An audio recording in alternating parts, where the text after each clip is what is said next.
Nesse vídeo eu vou te mostrar as ações que mais subiram e as que mais caíram no ano de 2022 e vamos também conversar o que a gente tem a aprender com essas informações para a gente aplicar na nossa carteira para o ano de 2023. Então fica aí que é logo depois da vinheta.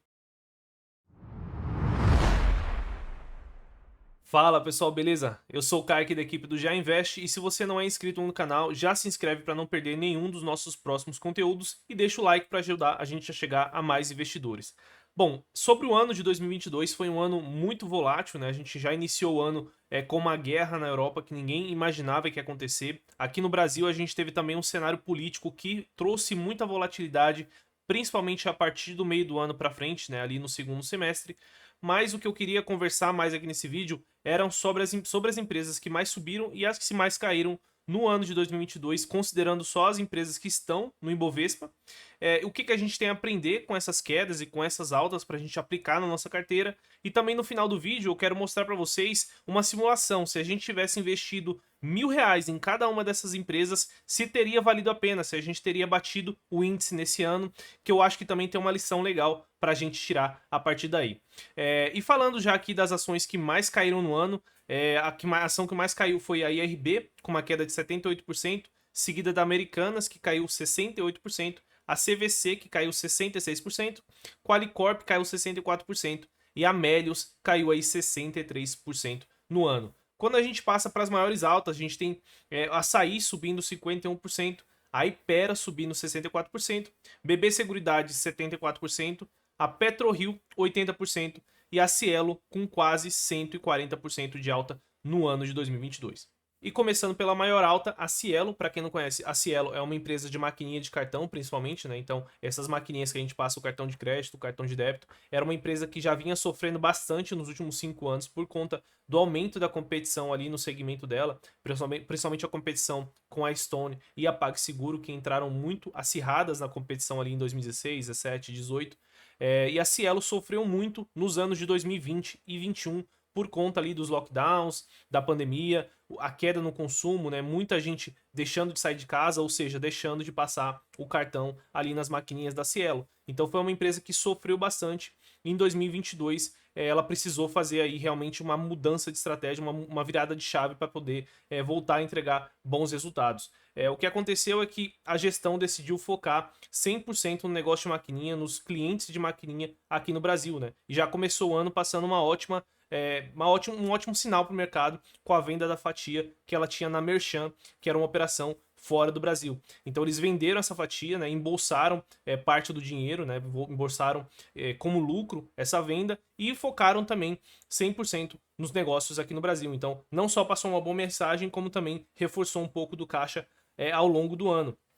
E com a volta do consumo, né, a redução da pandemia, a volta do consumo ali no cartão das pessoas, isso fez com que a empresa voltasse a ter volume, voltasse a ter receita, e ela foi aí também agraciada com dois efeitos que foram muito positivos para o resultado dela no ano. O primeiro, a inflação. Quando a gente tem um aumento de inflação, naturalmente o aumento do volume transacionado nas maquininhas aumenta também. Então as pessoas agora estão gastando mais no cartão simplesmente porque as coisas estão mais caras. E o dinheiro, né, a taxazinha que fica com a Cielo nessas cobranças acaba crescendo. Então ela teve um ganho ao longo do ano por conta disso. E também as competidoras da Cielo, principalmente as Stone, sofreram bastante ao longo do ano de 2022, principalmente com uma estratégia de crédito que não foi muito inteligente ali da parte da Stone e começou a abrir novamente espaço para a Cielo tomar. E a Cielo conseguiu recuperar mercado seguidamente desde 2020, 21 e 22 que ela vem recuperando mercado. E isso foi muito positivo para os resultados da empresa, que tem visto seus lucros ali crescerem seguidamente, trimestre após trimestre. E qual é a lição que eu entendo que a gente tem que ter nessa situação, com essa alta da Cielo que a gente viu em 2022? A principal lição que eu acho que o investidor tem que tirar dessa situação da Cielo é que nenhuma empresa é ruim para sempre, tá? Então, muitos investidores, às vezes, talvez venderam as ações que tinham da Cielo e saíram chateados com a empresa, saíram ali emocionados do case da empresa, achando que a empresa nunca mais ia ficar boa, que não prestava e que só ia cair, porque realmente era essa situação que a empresa estava. Porém, um choque de gestão que teve ali de 2021 para frente conseguiu fazer com que a empresa realmente mudasse. Ela não subiu tudo que precisava para equiparar as perdas que ela, de valor que ela teve ao longo dos últimos anos, mas com certeza o ano de 2022 foi muito importante e muito feliz aí para a gestão e para os acionistas que entraram na Cielo esse ano ou que já têm Cielo e não se desfizeram ainda. Então a maior lição que eu acho que a gente tem que tirar aqui é sempre estar atento e sempre estudar as empresas. Aquela empresa que era ruim pode ficar boa de novo e a empresa que é boa pode ficar ruim, assim como a Cielo ficou ruim de 2017 para frente. Então a gente tem que estar sempre revisando os fundamentos das empresas que a gente acompanha e que a gente gosta e não esquecer elas na nossa carteira, né? Partindo para a segunda empresa que mais subiu em 2022, a PetroRio. Se você quiser entender mais do case da empresa e o momento da empresa, eu vou deixar linkado aqui a última análise trimestral que a gente fez, mas basicamente é uma pequena empresa produtora de petróleo. Então a PetroRio ela compra poços já maduros e produz o petróleo desses poços. E como foi o ano de 2022 para a empresa? Bom, a gente iniciou o ano de uma forma muito positiva para a empresa, apesar de não ser positivo para o mundo, né, que foi com os conflitos ali entre a Rússia e a Ucrânia, que elevaram o preço do petróleo a níveis não vistos há muito tempo, né, acima de $100, chegou ali a tocar a $120, e isso é muito positivo para a PetroRio. Ela produz o petróleo e ela vai vender a preço de mercado. Se o preço de mercado está alto demais, está num nível elevado, para ela é mais positivo. Ela consegue gerar mais caixa, consegue ter mais receita, consegue ter mais lucro, ter mais dinheiro para fazer investimentos, novas aquisições, e nesse sentido o ano da PetroRio foi muito bom. A gente teve um petróleo que ficou um patamar muito elevado, acima de $80 a $90 quase que o ano todo, então a Petrobras e todas as empresas de petróleo no mundo, na verdade, conseguiram gerar bastante caixa no ano de 2022.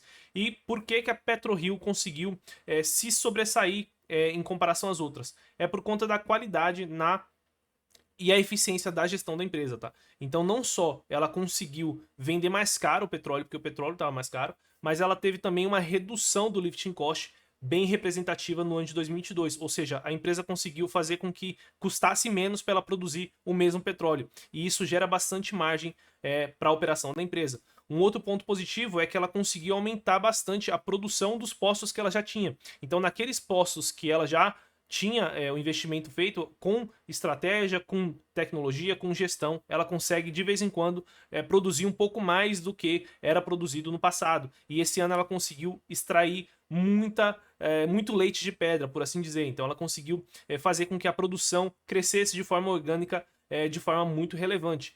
Com essa geração de caixa que ela teve também uma redução bem relevante da dívida, e a gente sabe que o investidor, principalmente investidor estrangeiro, ele sempre vai dar preferência por empresas que têm ali uma dívida mais controlada num cenário conturbado como o que a gente estava vendo agora em 2022. Então eu acredito que esses fatores fizeram com que a PetroRio fosse uma das atenções aí do ano de 2022 e tenha subido tanto ao longo do ano. E qual a principal lição que eu tiro dessa alta da PetroRio? Antes da gente entrar no ano de 2022, muita gente falava que a PetroRio já tinha subido demais. Foi uma das empresas até 2021 que mais subiram na bolsa nos últimos 5 anos, multiplicando demais o capital de quem investiu, 20 vezes, 25 vezes, 30 vezes. Então ficou aquela sensação de que não é possível que vai subir mais. E essa é a lição que eu tiro dessa alta da PetroRio. Tudo na bolsa de valores, se a empresa continua gerando valor no longo prazo, ela pode sim continuar subindo. E muita gente vendeu ali a PetroRio em 2021 ou até mesmo em 2020, acreditando que ela já tinha dado o que tinha que dar e foi escolher uma outra empresa de petróleo, uma Enalta, por exemplo, ou uma 3R, para tentar achar a nova PetroRio. E a verdade é que, pelo que a gente está vendo, ano após ano, a nova PetroRio é a PetroRio. Então, a lição que eu tiro aqui é que nada que subiu muito, né? Não há nada que tenha subido muito que não possa subir mais ainda, né? A gente vê empresas hoje com valor de mercado, principalmente nos Estados Unidos, que beiram ali aos trilhões de dólares.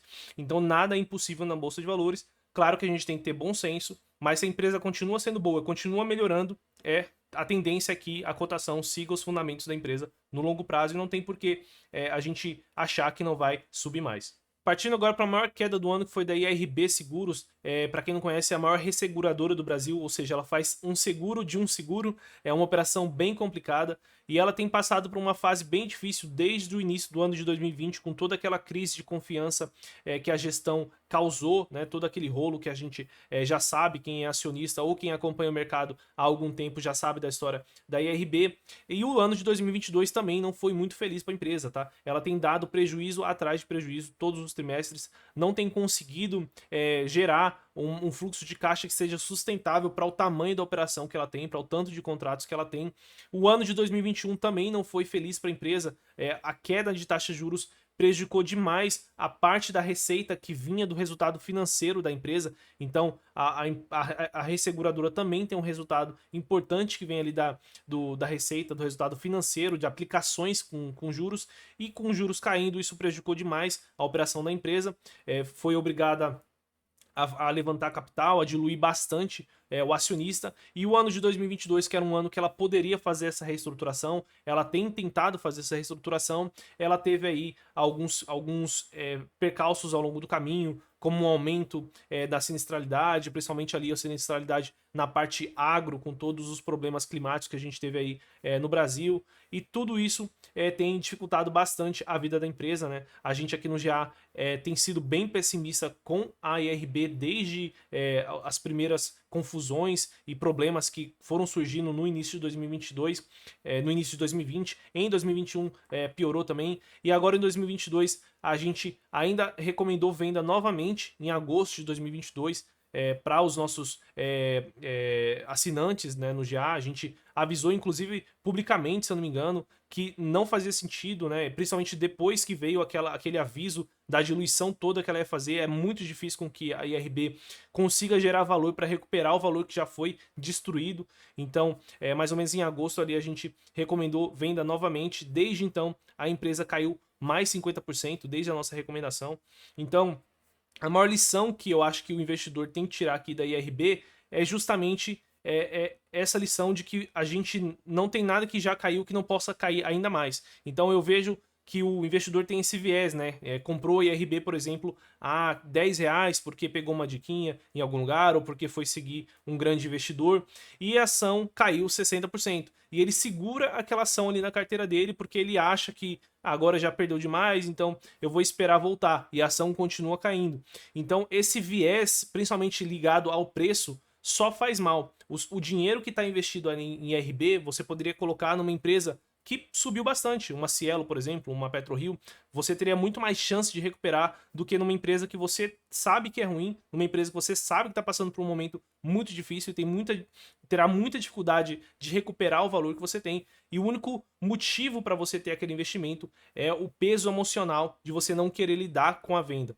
Então, o maior ensinamento que eu acho que a IRB tem aqui a trazer para os investidores é que não faz sentido você ter na sua carteira uma ação que você não gosta, que você não acredita, só por conta de que um dia você pagou um pouco mais caro, né? Você tem que olhar a sua carteira com o preço de hoje. Com o preço de hoje, como a ação é hoje, você compraria ou você venderia essa empresa? E se a resposta for venderia, provavelmente você tem que vender para evitar perdas ainda maiores, como a gente avisou em agosto, né? Quem vendeu em agosto evitou uma perda de 50% desde então. Então faria sentido ter vendido em agosto, faria sentido ter vendido em 2020, em 2021. Então já teve muita chance para vender. Talvez agora seja mais uma chance, pode cair mais 50%. Então esse é o ensinamento que eu acho que a RB traz aqui para os investidores. Bom, e a próxima empresa aqui que mais caiu na lista foi a Melius, a Cash 3. Para quem não conhece, é uma empresa basicamente de cupons de desconto e cupons de cashback. Ela tem um site, ela tem um aplicativo. Recentemente também lançou um cartão próprio. E o que aconteceu com a Melius em 2020? Bom, basicamente, relembrando um pouco aqui, a empresa fez o IPO dela em 2020. Em pouco tempo, em menos de um ano, a ação já tinha se multiplicado por mais de 7 vezes, naquele movimento de queda de juros que favorecia demais empresas de crescimento, cases mais arriscados, e o mercado começou a pagar muito por empresas com esse perfil, e a Melius tinha justamente esse perfil, né? Apostava-se muito num forte crescimento, numa disrupção ali do setor financeiro, num varejo e-commerce crescendo bastante. A gente estava no meio da pandemia, era um tema muito falado. E desde então a empresa tem caído bastante, principalmente com a reabertura da economia, com o aumento da taxa de juros que tem prejudicado bastante os resultados do e-commerce e tem prejudicado bastante empresas de crescimento, teses mais arriscadas e tem desacelerado o case, tem desacelerado toda a parte de e-commerce e de empresas ligadas a esse segmento, né? A gente vê aí a Via Varejo, a Magazine Luiza, Americanas, a própria Melius, tudo que estava muito ligado ali ao e-commerce tem sofrido um pouquinho em 2021 e 2022, né? Com o aumento da inflação, que reduz o poder de compra das pessoas, com o aumento da taxa de juros, que reduz o poder de parcelamento das pessoas, elas parcelam menos porque agora as taxas estão mais caras. A própria taxa de juros aumentando, aumenta a taxa de desconto que é aplicada pelos analistas na hora de olhar empresas de crescimento. Isso prejudica bastante as cotações e as expectativas de retorno em cima de empresas como a Melius. Então, realmente, o ano de 2022 da Melius,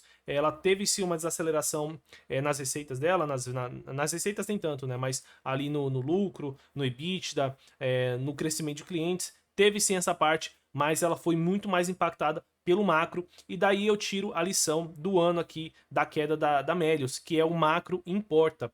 Ele pode não importar tanto assim no longuíssimo prazo, mas quando a gente fala de 1, 2, 3 anos, o macro basicamente dita quase todo o movimento e a volatilidade no mercado de renda variável. Então, tudo que aconteceu com empresas de crescimento, né, empresas de growth, como a gente chama nos Estados Unidos, small caps, empresas mais arriscadas, empresas com muita dívida, foi tudo basicamente por questões de macro, nem sempre fundamentos. A gente tem empresas que são small caps, que são cases de crescimento, que são cases mais arriscados, que estão dando bons fundamentos, bons resultados, como por exemplo a Movida, e mesmo assim as ações não param de cair, justamente porque o macro importa. Então essa é a quarta lição que eu tiro aqui de uma das quedas do ano que a gente teve na Bolsa de Valores. E agora, para finalizar, eu queria mostrar para vocês aquela simulação que eu falei, né? E se a gente tivesse investido R$1.000 em cada uma dessas empresas no início de 2022, se a gente teria um bom resultado, né? Comparado ao Ibovespa, aí, que é o principal índice que a gente tem no mercado. Então, vou vir aqui em rentabilidade e vamos ver como que vai se sair, né, essa carteira e o que ela pode ensinar a gente, né? O que a gente tem a aprender com isso. Eu vou vir aqui comparar com o Ibovespa nesse período, tá? Então a gente sai lá do início de 2022 até o finzinho aqui, o início de 2023, e a nossa carteira, essa carteira teórica simulada que eu criei aqui, teria rendido 9,23% versus 6,8% do Ibovespa. Então essa carteira teria vencido o Ibovespa, mesmo com aquelas empresas super perdedoras no meio da carteira, tá? E esse é o ensinamento que eu queria mostrar para vocês. A gente teve aqui teria na nossa carteira 5 ações super perdedoras, né? IRB, Americanas, CVC, Qualicorp, a Melius, empresas que caíram bastante ao longo de 2022, porém elas foram mais do que compensadas pelas altas. E esse é o poder de se investir na bolsa de valores. É um investimento que a gente chama de convexo, então a gente tem muito mais a ganhar do que a perder. Aquelas empresas onde a gente acerta, empresas onde a gente consegue ter uma multiplicação de capital, lá na frente, daqui 10, 15, 20 anos, vão mais do que compensar por aquelas 2, 3, 4, 5 que você talvez erre ao longo da sua jornada. Claro que a gente tem aqui uma carteira onde metade foi errada e metade foi muito acertada. Normalmente uma carteira não é assim, normalmente a sua carteira você vai ter aí, para cada 10 empresas você vai ter um erro, 2 erros. Então, sua carteira tende a ser até melhor, mas mesmo assim, já fica mostrado aqui que realmente faz sentido investir na Bolsa de Valores, porque se você tem aí mais vencedoras na média, no longo prazo, você vai acabar pagando ali pelas suas principais perdas. Bom, pelo vídeo de hoje é isso. Se vocês gostaram, não esqueçam de deixar o like para ajudar a gente a chegar a mais pessoas. Se inscreva no canal para não perder nenhum dos nossos próximos conteúdos. Por hoje é só e até o próximo vídeo.